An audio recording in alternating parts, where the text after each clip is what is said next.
Well, my name's Austin, and this is my girlfriend Brook. We've been together for almost 2 years now, but this summer we kind of went through a huge change in our lives, and we may not really understand why, but the big part about it is that God has used it for a greater good.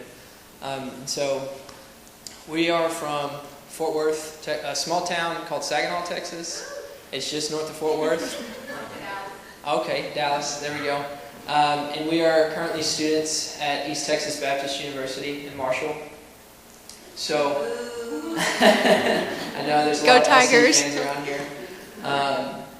Just want to know if we beat y'all this year. Just kidding. So, we're just going to kind of give a little bit of our testimony of this summer and the way that God has used it for a greater good.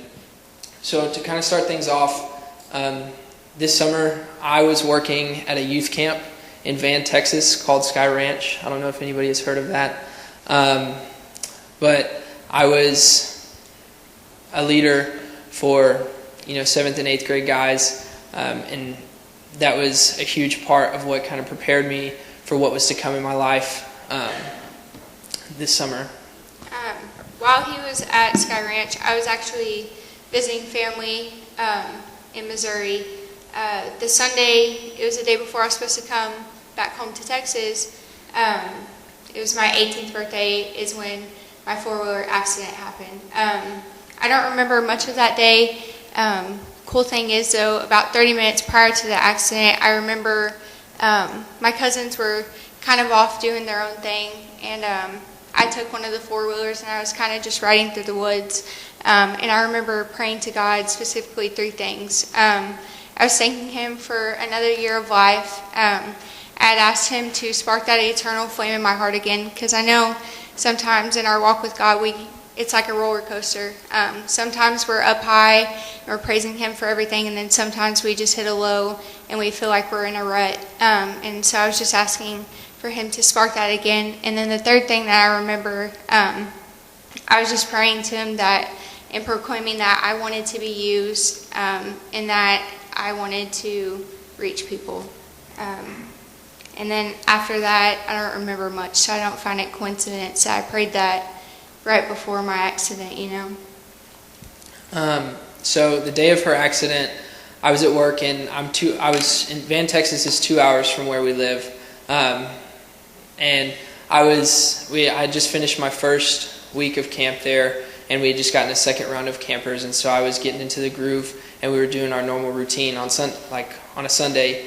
That night, one of the leaders, like the higher up leaders of the camp, came and grabbed me and said, "Hey, somebody's here to see you." And so I really wasn't expecting anything. I don't know who would have been coming to see me or anything, and so I went up there with them, and the first person that I saw was my mother, crying hysterically, and I knew it wasn't going to be good, but I didn't know what it was about. And all she told me initially was, "Brook's been in an accident, but we're going to get through whatever it is we have to get through together." And right there, it hit me like a brick, and the devil immediately started throwing all these different things into my head of, this is going to do nothing but hold you back. This is a sign you're not supposed to be where you're at. You're not supposed to be with her. All this different stuff was going through my head. That was just trying to tear me apart. And I think a big part of my reaction was the previous week being there at Sky Ranch, because I thought I was preaching to those kids and letting them grow, but at the same time He was using all of that to grow me. And the first thing He said to me, I started praying, the first thing God said to me, and it was the most clear thing that I've ever heard. He said, don't worry about Brooke. She's going to be okay. She's in my hands. But you need to go up there and be there for her family. And you need to be there to help encourage her family and keep all of their eyes on me through this whole thing. Because I'm going to use her accident, I'm going to use all of this for her. The second thing He told me was that I needed to take a step back and look at everything that I had been talking to these kids about this previous week, and he said, "It's your turn, Austin. It's your turn to lean back, to look and watch me work." And so, like I said, I just immediately just continued to start praying, and the faculty and staff there at Sky Ranch couldn't be any more supportive. They sat there with me for 2.5 hours as I cried hysterically, just praying over me, praying over the situation, and praying praying for healing and praying for strength and guidance through all of this. That night, I packed up all my stuff from my cabin and went back home to Fort Worth. The next morning, I flew out to Missouri to be with her, and I was at the hospital by 10 o'clock. And all I really did was sit there and just pray and read scripture aloud to her for the next couple of days. Those first few nights in ICU, I was, unaware of where I was and what had happened. And those first few days I was on the ventilator because I was having respiratory failure. And the night before I was taking off of the ventilator, I was revealed by God through a dream that I was going to be walking again, specifically running a marathon. So, but that next day is when the doctors and my family came into my hospital room and told me everything that had happened. So I thought it was super neat that I was going to be walking again before I even knew that I was paralyzed. Had 5 facial fractures. I had broken my left wrist and had a complete spinal cord injury, which originally I was paralyzed from the chest down. Within a day, God had restored feeling from my chest to my waist. So that was huge.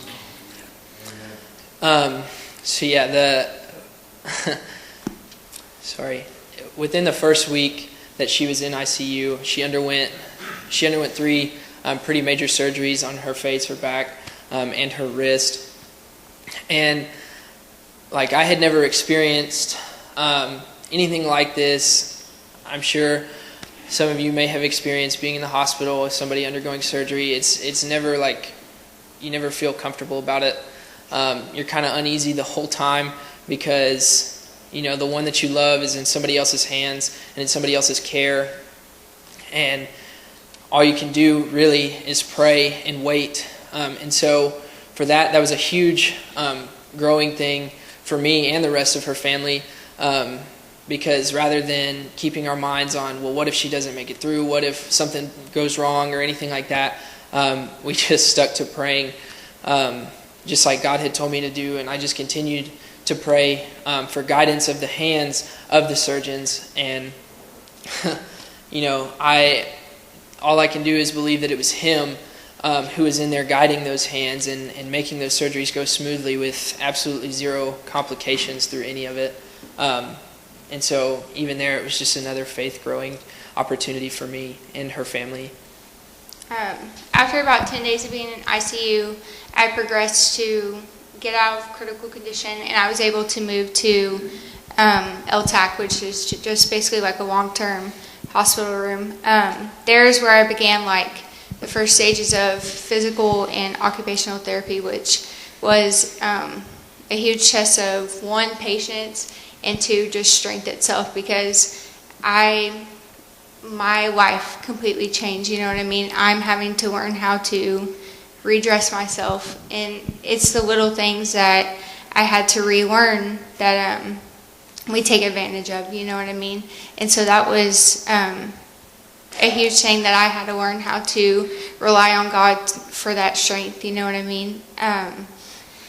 It was just, luckily I had Austin and my mom there for encouragement, and then just the therapists that were not only encouraging me physically, but emotionally they were there as well.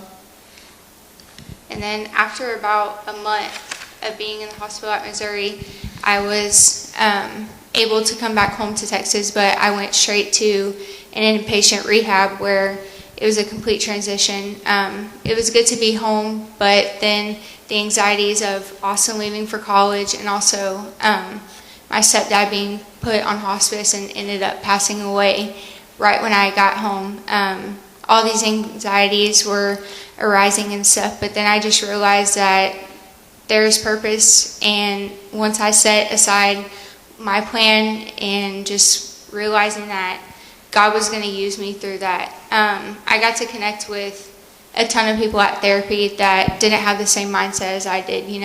I got to share part of my faith and encourage them as they're dealing with a situation that was similar to mine. So along with the anxieties that she was going through, being back in home in the new facility at the inpatient rehabilitation place, like she said, me going back to school, it brought up anxieties for her, but it also brought up a lot of anxieties for me, because for a whole month I was up there every day, every night, with her mom being basically her primary caretakers, learning everything that needed to happen to fully take care of her, and being one of the only ones who really knew the entire situation the whole time. Me having to go back to school and leaving her in the hands of other family members and the doctors and the therapists and stuff like that, who I really didn't know, was a huge thing for me. I mean, obviously her family, I trusted all of them, but it was just hard to leave from being a primary caretaker to, now I have to sit back and just kind of leave it in God's hands to continue to take care of her through the people who were surrounding her at that time. And the coolest thing was I was getting visits from people that I had no idea who they were, you know what I mean? They had heard of the situation and wanted to come visit, and I was able to connect with them and kind of share what had happened, and I just got to minister to so many people. Eventually, after I got done, it was about a month and a half that I spent in inpatient rehab, I was able to go back home. And once that did, I started outpatient therapy. Again, God had provided a whole new set of therapists that were going to help prepare me physically to get stronger, but also the next step of getting to go to school. When I was in inpatient rehab, I had a lot of these thoughts that I was afraid of being let down, that I wasn't getting to go to school in the fall, and that I was heartbroken because of it, because of all the expectations I have for change. But then I realized that there's a reason why God kept me longer at rehab, you know what I mean? And I just, once I got to outpatient rehab and I started getting stronger, that was an opportunity for me to grow in my faith as well. I had started this book called Draw the Circle, and it was a 40-day prayer challenge, and that itself was just a huge encouragement, showing how much power there is in prayer. And thankfully on January 7th I was able to move into my dorm at ETBU, and I got to start school this past week at ETBU as well. So so a big thing for us, me being a year ahead of her, we had been expecting, just a year of college, and then she was going to come out and join me. And there was a lot of anxieties with, a long-distance relationship. And we were thinking it was going to be over in a year. God had other plans, and we had to wait another half a year. But like I said, He used this whole situation, all that time, to grow us both spiritually, emotionally, physically, apart, as individuals, but also together as a relationship. And I can honestly say that we've never been stronger than what we have now in our faith and in our walk with God. And it's all through Him that all of this has happened, and everything that's been provided has been provided through Him. And so we just praise God that this is our story, our testimony, to share to others. So, thanks for listening.